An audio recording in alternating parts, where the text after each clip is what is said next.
जब जंग शुरू हुई तो हज़रत दाऊद अपनी गोफन लेकर सफ़ों से आगे बढ़े।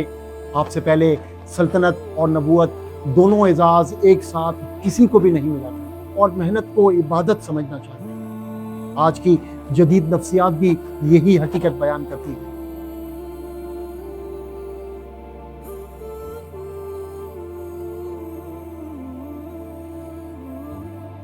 औज़ु बिल्लाहि मिनश शैतानिर रजीम, बिस्मिल्लाहिर रहमानिर रहीम। अस्सलामु अलैकुम मोअज़्ज़िज़ ख़वातीन हज़रात।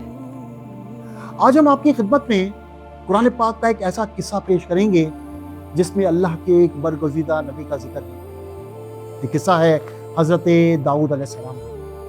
इस किस्से में हर दौर के इंसान के लिए ऐसे दुरूस मौजूद हैं कि अगर वो उनको समझ ले और उन पर अमल कर ले तो उसकी हर परेशानी राहत में तब्दील हो जाए, हर मुश्किल आसानी में बदल जाए और मायूसी उम्मीद बन जाए। तारीख ये बताती है कि कौम बनी इसराइल में एक साहिब ईमान बादशाह थे जिनका नाम तालूत था। वो उस वक्त बनी इसराइल में सबसे ज्यादा ताकतवर और सबसे बड़े आलिम थे। जब तालूत हुक्म खुदाबंदी के तहत बनी इसराइल के बादशाह बन गए तो आपने अपनी कौम को जिहाद के लिए तैयार किया और एक काफिर बादशाह जालूत से जंग करने के लिए अपनी फौज को लेकर मैदान जंग में निकले।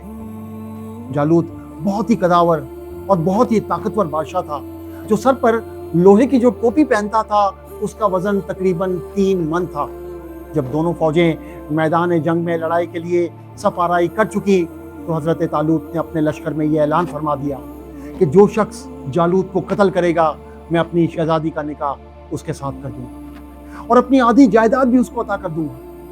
ये फरमान सुनकर हजरत दाऊद अलैहिस्सलाम आगे बढ़े जो उस वक्त बहुत ही कमसिन थे और बीमारी से चेहरा जर्द हो रहा था और गुर्बत और मुफलिसी का ये आलम था कि बकरियां चराकर उसकी उजरत से गुजर बसर करते थे। रिवायत है कि जब हजरत दाऊद अलैहिस्सलाम घर से जिहाद के लिए रवाना हो रहे थे तो रास्ते में एक पत्थर ये बोला कि हजरत दाऊद मुझे उठा लीजिए क्योंकि मैं हजरत मूसा अलैहिस्सलाम का पत्थर हूँ। फिर दूसरे पत्थर ने आपको पुकारा कि हजरत दाऊद मुझे उठा लीजिए क्योंकि मैं हजरत हारून अलैहिस्सलाम का पत्थर हूँ। फिर एक तीसरे पत्थर ने आपको पुकारा, अर्ज किया ए हजरत दाऊद अलैहिस्सलाम मुझे उठा लीजिए क्योंकि मैं जालूत का कातिल हूँ। आप अलैहिस्सलाम ने इन तीनों पत्थरों को उठाकर अपने झोले में रख लिया। जब जंग शुरू हुई तो हजरत दाऊद अपनी गोफन लेकर सफ़ों से आगे बढ़े और जब जालूत पर आपकी नज़र पड़ी तो आपने तीनों पत्थरों को अपनी गोफन में रखकर बिस्मिल्लाह पढ़कर तीनों पत्थरों को जालूत के ऊपर फेंका और ये तीनों पत्थर जाकर जालूत की नाक और खोपड़ी पर लगे और उसके भेजे को पाश पाश करके सर के पीछे से निकलकर 30 जालूतियों को लगे और सब के सब मकतूल होकर के पड़े। फिर हजरत दाऊद अलैहिस्सलाम ने जालूत की लाश को घसीटते हुए लाकर अपने बादशाह हजरत तालूत के कदमों में डाल दिया। इस पर हजरत तालूत और बनी इसराइल बहुत खुश हुए।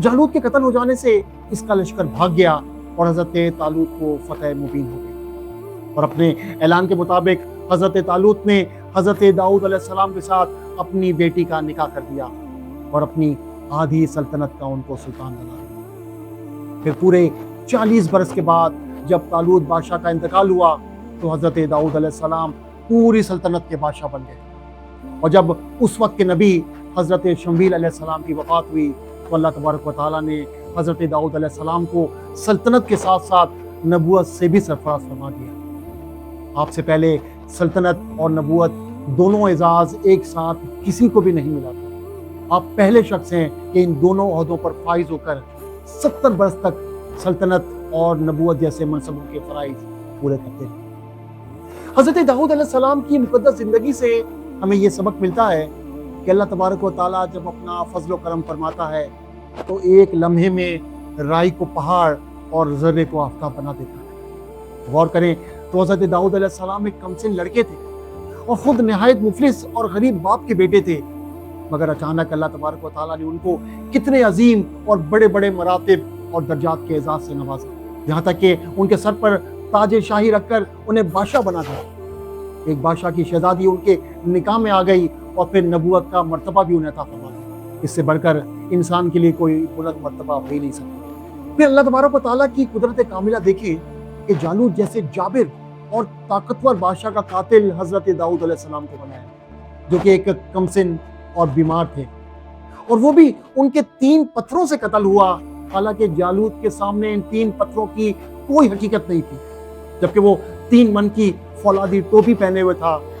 مگر حقیقت تو یہ ہے کہ اللہ تعالیٰ اگر چاہے تو ایک چونٹی کو ہاتھی پر غالب کر دے، اور وہ رب چاہے تو ایک ہاتھی ایک چونٹی کا کچھ بھی نہیں بگاڑ سکتا۔ پھر اس حیرت انگیز واقعے کا ایک اور بڑا درس حضرت داؤد علیہ السلام کے اس منفرد عمل سے ملتا ہے کہ ایک عظیم سلطنت کے بادشاہ ہونے کے باوجود ساری زندگی وہ اپنے ہاتھ کی دستکاری کی کمائی سے اپنا گزر بسر کرتے رہے، اور صرف یہی نہیں بلکہ اپنے کام سے محبت بھی کرتے رہے۔ اللہ تبارک و تعالیٰ نے اپنے کام سے محبت کے نتیجے میں آپ کو یہ معجزہ عطا فرما دیا تھا کہ آپ لوہے کو ہاتھ میں لیتے تو وہ موم کی طرح نرم ہو جاتا، اور آپ اس سے زرہیں بنایا کرتے تھے اور پھر ان کو فروخت کر کے اس رقم کو اپنا ذریعہ معاش بنائے ہوئے تھے۔ اور اللہ تبارک و تعالیٰ نے آپ کو پرندوں کی بولی سکھا دی تھی، تو جب حضرت داؤد زرہیں بناتے تو ساتھ ہی تسبیح بھی پڑھتے تھے، تو پہاڑ اور پرندے ان کے ساتھ تسبیح میں شامل ہو جاتے، اور ہر محنت کرنے والے کو یہ سبق دیتے کہ اگر ہم اپنے کام میں نیت، اخلاص اور اللہ کی یاد کو شامل کر لیں تو وہ کام بھی عبادت بن جاتا ہے۔ حضرت داؤد کا واقعہ اس بات کا بہترین نمونہ ہے کہ انسان کو اپنے کام سے محبت کرنی چاہیے، اسے احسن طریقے سے انجام دینا چاہیے اور محنت کو عبادت سمجھنا چاہیے۔ آج کی جدید نفسیات بھی یہی حقیقت بیان کرتی ہے۔ ہنگری اور امریکہ کے ماہر نفسیات میہائی کنگ سیٹ میہائی اپنی کتاب فلو میں لکھتے ہیں کہ جب انسان اپنی صلاحیتوں اور چیلنج کے درمیان توازن قائم کر لیتا ہے اور پوری توجہ کے ساتھ اپنے کام میں ڈوب جاتا ہے تو نہ صرف اس کی کارکردگی بڑھتی رہتی ہے بلکہ اسے اپنے کام میں گہرا لطف اور معنی بھی محسوس ہوتے ہیں۔ گویا حضرت داؤد علیہ السلام کی کہانی ہمیں روحانی سطح پر وہی سبق دیتی ہے جو جدید تحقیق عملی سطح پر دیتی ہے، کہ اپنے کام سے محبت اور لگن انسان کو بلندی تک پہنچاتی ہے۔